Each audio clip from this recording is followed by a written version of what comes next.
Welcome to Graham Kerr's Kitchen. It's really two programs in one. This is a series that appeals to your creative side. Food that is sumptuous stuff. How could that be? This is a program about people who want to eat healthy and reduce calories. Actually, it's about food with an aromatic quality that fills the nose. Oh, sure, but it's also about keeping my arteries clean by reducing fat. But it doesn't mean a thing if the food isn't rich and colorful. Maximize the flavor. Okay, but I must have healthy food that I can cook in minutes. I must minimize the risk. So welcome to Graham Kerr's Kitchen, where we get our heads together just for you.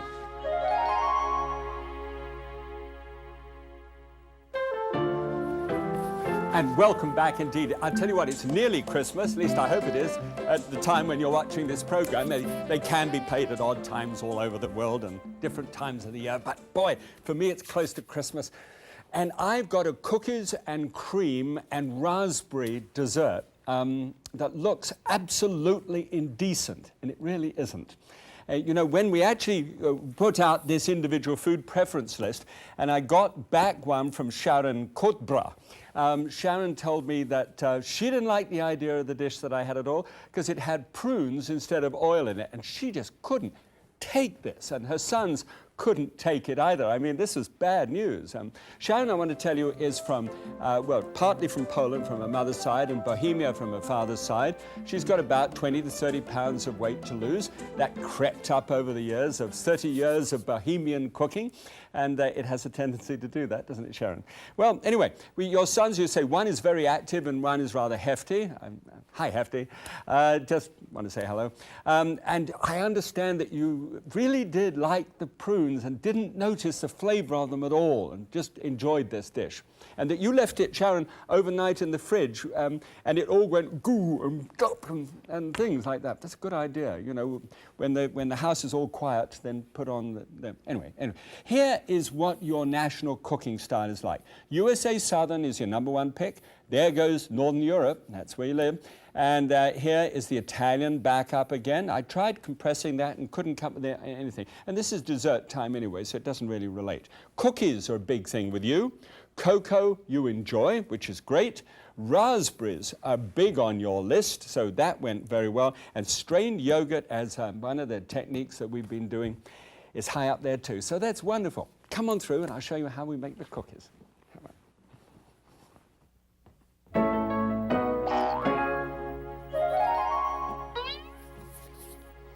Well, you know, the whole principle behind this one is to take a technique, and this technique this time, a kind of springboard off the technique, is how to use cocoa powder instead of full-on chocolate, you know, and chocolate powder and all the rest of it. So this is what happens. By taking the actual cocoa powder itself, the cocoa butter is squeezed out, and you've got a drier mix.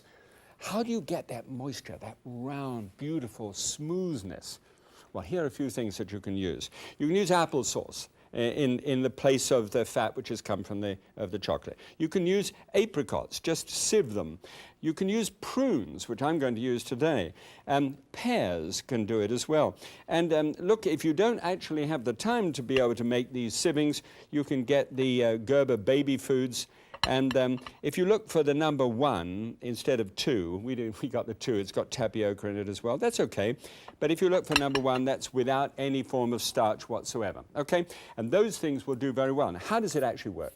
Well, if you take a prune, like we're going to do, and take the pitted prunes because they're easier to work with, put on a ½ a cup of prunes and a ½ a cup of boiling water and let them soak together until they're nice and plump. And then put them in a food processor, and they'll come out, and they'll look just exactly like this, a smooth, rich paste. You combine that with a ¼ cup of oil, okay? And you get the same kind of viscosity as you would get from butter, well, not from butter, from the chocolate fat, from the cocoa butter fat. Now, look at the difference about what you save there. This is ¾ a cup of oil. Now, that would be normally the amount of oil in a cookie mix like this one. And that total amount there is 1,445 calories. 1,445 calories. This amount of oil here, and I'm cheating off a little list because I want to get it right for you, is 477 calories. But, you know, nearly 1,000 calories of difference. Putting this together, I've got a sum total of 531 calories and 54 grams of fat, and this is 163 grams of fat in here. I mean, I think that's wonderful. If you can get the same texture, that's the big issue. All right, and one other thing.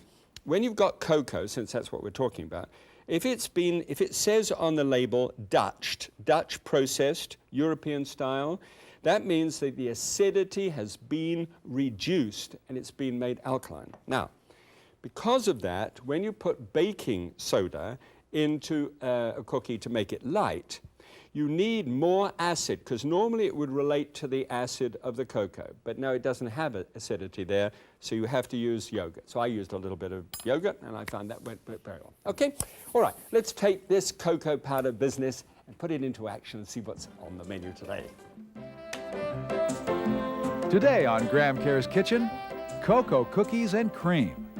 Moist chocolate-flavored cookies in a vanilla cream and raspberry sundae.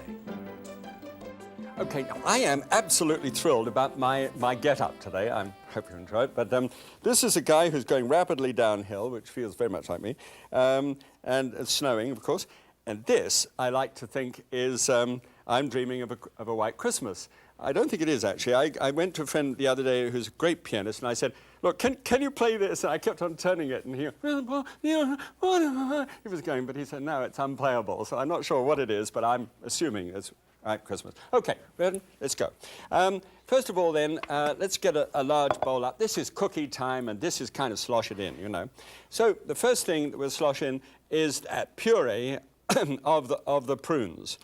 Now, this is a thing that Sharon thought, there's no way that icky kind of stuff that you take when, you know, things are not too well, and it can't work. But hey, look at this. To that, then, the 1/4 cup of oil. And when you put that together, you've got, that is the viscous base to the whole of this concept. Then you take just 1 cup of the cocoa powder. It's going to go everywhere. You took it, I'm dreaming of a white Christmas. Well, where's the fallout coming from? It's the way it feels. It's powdery and it's very delicate, so it will go everywhere. So you start stirring that in as well. Just incorporate some of that. It doesn't matter, actually, how you stir it in, so long as it gets all in. Now, here is loosely packed. Now, you can have a whole lot of difference in sugar, which is loosely packed, against those which is well packed. Okay, this is loosely packed, and there's 1½ cups of loosely packed brown sugar, a little recalcitrant bit which is in the bottom there. Good. Okay, stir that up into it as well. Boy, you can just about taste this, can't you now? Quite sweet and delicious. I mean, just tastes like chocolate. I mean, it really does. Now, here, just a little egg white, and these are 2 whites of egg.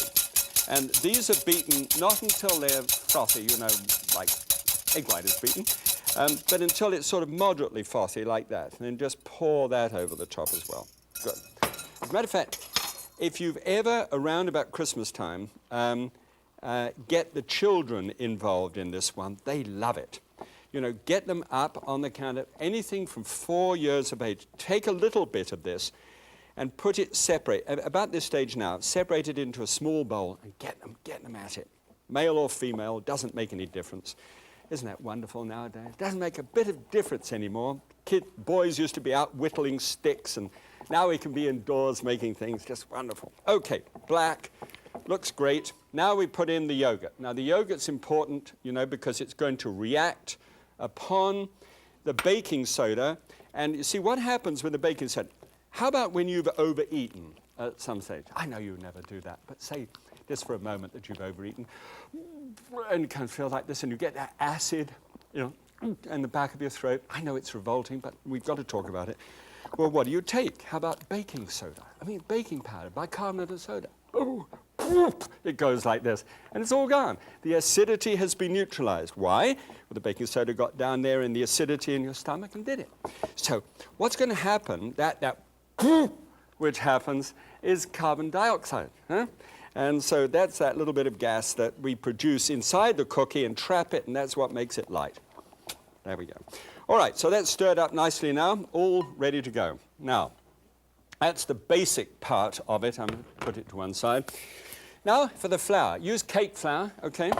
Cake flour is so much better for cookies than regular flour. Now, put half the flour in, and then here, I've got 1.5 cups of cake flour here, by the way, that I want sifted, and I know it's this amount, so don't worry. Half a teaspoonful here of baking soda, right? And 1/4 teaspoonful of salt. Now, why the salt? You know, well, it adds a bit of background flavor to the whole thing, and it's really amazing. If you leave the salt out, you can really tell it. All right, switch on. I love this. I saw this once in a catalog, and I hooted. I said, look what they've done now. Unbelievable. You see, normally I do this. But do you know this is fun? Oh, got a bit of cocoa on that. That's what I like about making these sort of things. You can lick your fingers, but then rinse them under the sink. All right, 1.5 cups, and it's done. There. And you notice how I put, excuse me, there's something, do you know, just recently that I feel terribly important. It's the whole business of cleanliness when you're actually working with food. If you lick your finger and you're going to get into the rest of this dish with your fingers, it's not really on, is it? And so I'm really watching that a lot. I watch it at home and watch it here. So anyway, just a small side. So there's the flour. Now, we've got it all done, and the reason I put the baking soda and the salt in halfway through, so I could distribute it through it in a more easy fashion. Now we come back to the bowl again. Now, it's always dry into wet, okay? Dry into wet. Look at this, look at this. This is Christmas. I'm dreaming of an avalanche. And so you just stir it all in together. And now there's nothing to break down. Or think, oh, look at this. I've got chocolate over my shirt. At last, I have got a spot on me. I was wondering when it was going to happen over all the years of cooking without an apron, and there, got it. That's baking for you. All right, stirring all this in and getting that completely mixed up together. Takes a little bit of time, but hey, why not? I'm going to do something called papufa for you, and that takes a little bit of explaining, so let me explain this as I'm doing this. Papufa is physiologically active, polyunsaturated fatty acid. That's what it stands for. And I invented it. Not the basic technique, but I invented the name. And papufa means virtually without oil. It is a cream-like substance, but yet it isn't cream. All right, so that's it. That's done. Now, I know more than anyone else in the whole world exactly what is happening now in Sharon's home, right? Deja vu. I can see it now. She is turning to her sons and saying, the husband saying, he's not going to put in the grape nuts. Grape nuts. There's just really a 1/2 cup of grape nuts go in there. And why? Because it's a question of texture. Now, truly, Sharon, I never do this, darling, but I have to do it this time. It's got to have the texture in for me. Now, if you can find something else other than grape nuts, fine. But the grape nuts do it for me, and they just provide that texture. But look, why not try a small amount at home and try an experimental baking? And if you like it without the grape nuts, then call it Sharon style, okay? Otherwise, it's Graham style. And I'll take full responsibility for that. Okay. Put that on side. Papufa. Ready for it? Okay. Now, in the papufa, you've got 2 things which have got to be in the fridge and nice and cold. One of them is the bowl that you're going to use to be able to make this, and the other one is the water. Now, let me take the bowl and I'll show you. Here I've got 9 tablespoonfuls of instant non-fat milk, of dried powdered milk, okay? So that's put in there. So there's no fat in there at all. Now, obviously, there's no fat in water. So we're going to put in there half a cup, right on half a cup of water, and put that on too. And it's absolutely vital that it's really cold, and it's smoky cold. You know, right on the outside there now, too. Good, okay. So drop the little beater down there, bounce it to about number 7 on this machine, and start it going. Now, because it is so cold, that a very odd reaction is going to start happening to that mix. And it's going to beat up rather like whipped cream. All right, now, if you've got one of these piping bags, and Sharon had to go out and get a piping bag, and I really appreciate you doing that, darling. Sorry about the darling, by the way. If that's a little too bohemian, you know, it's actually very British. We call each other darling a lot. I think it's to do with our intimacy with the royal family that actually causes that. Here, just pour in that. Now, you see, the reason why you fold the bag back like you've got a collar, so that you can scrape it out, and when you're actually piping, you can pleat the top like a curtain, push this down, and then screw that around, and it doesn't come back in your hands as you're piping it out. So it's a nice sort of appearance. And I don't like things oozing up out of piping bags. All right, so this, you just simply pour it out. You can get 12 cookies down this way. Now, you know, if you make them, allow about an inch and a half between cookies. They'll pipe quite proud, and then they'll go flatten out a little bit as they're actually going. So you'll get a dozen, at least a dozen. Okay, put this into the oven, 350 degrees Fahrenheit, okay, 180 degrees centigrade. Open up the bottom one, and there they are. All done. They spread out just a bit, and they multiply too. It's kind of useful. Take the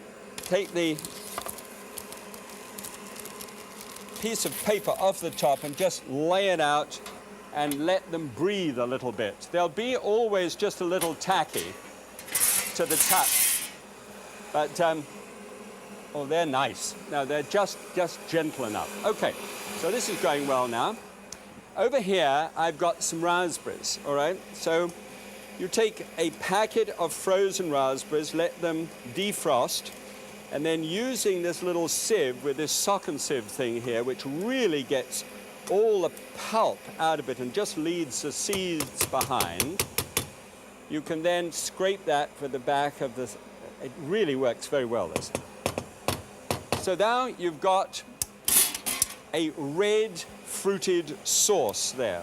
Build the heat up underneath it, and with just a couple of teaspoonfuls full of water, don't want to dilute it too much, and 2 teaspoonfuls of arrowroot, okay? Spread that over the top, pull it away from the fire, and just drop that into the top there. Now stir it all in, and when it's nice and creamy and it looks somewhat white, put it back on the heat there again. That'll come to the heat and will thicken, we'll be able to use it. Now, you know there's a little sachets of gelatin? Well, if you take 1 little paper sachet of gelatin and mix it with 3 tablespoons full of water, you'll get this kind of softened gelatin look. Now, taking some warm water separately and just drop 3 tablespoons full of warm water into the top of that, it'll be enough to be able to dilute this so as to be able to add to the papufa. Papufa is now almost ready. 3 tablespoons full of sugar go into the top of that, and 1/4 teaspoonful of vanilla, and 1 teaspoonful only, this is the only amount of fat in it, of oil. And that's dropped. And that is the whole mix done, with the exception of this little bit of gelatin, which is added into the top. So that's all stirred around. Now you can build the whole dish. You just get hold of a nice looking dish like this one. You break up a couple of these cookies, like so. Just tear them in 2. And Let me see how this is doing here. Ah, this is good. This is just thickening nicely. Ah, and just right. Look, beautiful color too, just like Christmas. And then 3 tablespoons full of sugar. Just drop it onto the top. I mean, after all, this is Christmas. You've got to sweeten it up. And stir that in, and that will dissolve right there on top. Ready for it. Okay. Thank you. Boy. Oh, the sound of electronic equipment. And now this is perfectly wonderful. Put 1 little piece down in the bottom of the pan, and great. And then what we've got is just to add yogurt to it, and we've got 1 cup of strained yogurt. You know, the way that we normally strain the yogurt there, and you just stir that into the whole mix. Just whiz it in just nicely. And look, take this out and drop that in. And then drop in the other pieces of the chocolate. And then drop in a little of the sweetened, oh, look at that, hot and ice cold, and another dollop on the top like this. Well, it's Christmas. Look, they're never going to believe it. And then a little bunch of mint right on the top, and 1 or 2 drops just to say, holly and the ivy and the green, and the green, come on through. Always get this feeling about this time of the year. There we are. The classic is, well, it is a parfait. It isn't far from perfect, but it's a parfait, and it's chocolate parfait. And let's have a look at that. 278 is ours versus the 480. And only 4 grams of fat in total against 42. 1 against 26 in saturated fat. Instead of 79% calories from fat, this is 13. That means you can do it. Cholesterol down to 3. It's ridiculous. It's a gift. 188 in sodium and 53 in carbohydrate. That's because of all the sugar that's, of course, gone into it. All right. Now, take a good hunk of that. Oh, boy.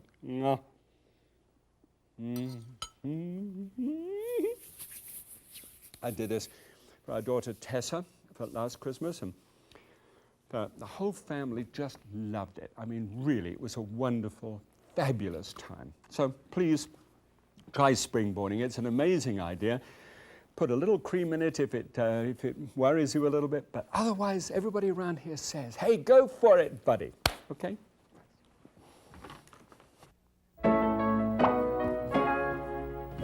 Well, you know, it's an amazing thing, but even at Christmas, when the kitchen is full of wonderful experiences, we still like to be able to get, don't we, at some pre-preparation in some way. What I actually did this last Christmas was make a double batch and then put these down frozen as individual cookies, you know, for cookie time. They freeze very well indeed, and you need to have a couple of layers of this waxed paper, and put the waxed paper down nice and tight, and then lid on the top, and if possible, fill the whole thing completely full. Of course, put what they are on the top of it again so that you have no surprises. All right? Awful if a chap comes back and wants a sloppy Joe and winds up with a Christmas cookie.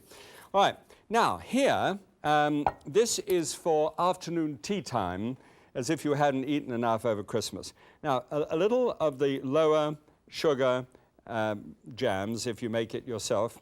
Little raspberry jam here. This is very, very couth, the whole thing. It's very British afternoon tea. The royal family could have these, you know, really. And so you put that down that side. And then here, you remember these strained yogurt that we make? We've got the strainer there, and I used it a little earlier on.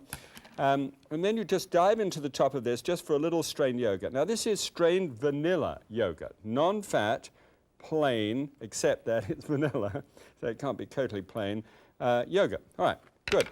And this I love as a topping on desserts, really. It's worth a second unit going all the time on that one.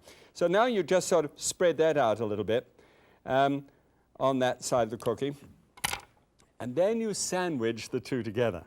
This is really indecent. Look, and you push it so it has that Oreo look to it. And then pour yourself out a cup of tea. A little milk in first to save the fine bone china, which of course it isn't. By the way, this is a British tea cosy, and it's filled with herbs, with chamomile and when it heats up, when you get your teapot hot, it's just lovely. You bury your face in it and smell it. It's just wonderful. It's a great idea, by the way. You'll see them in all the catalogues since I mentioned it. All right, and then pour out a good cup of tea, which is really strong and ready for it. Now, this is good.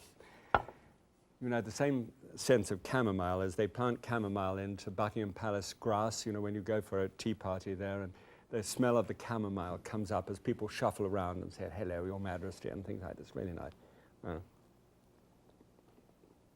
Oh. Well. Gosh, that's good. God bless. Have a wonderful Christmas. And please forgive me, Sharon, for the grape nuts, but just that little crunchy piece, it's just so nice. Happy Christmas.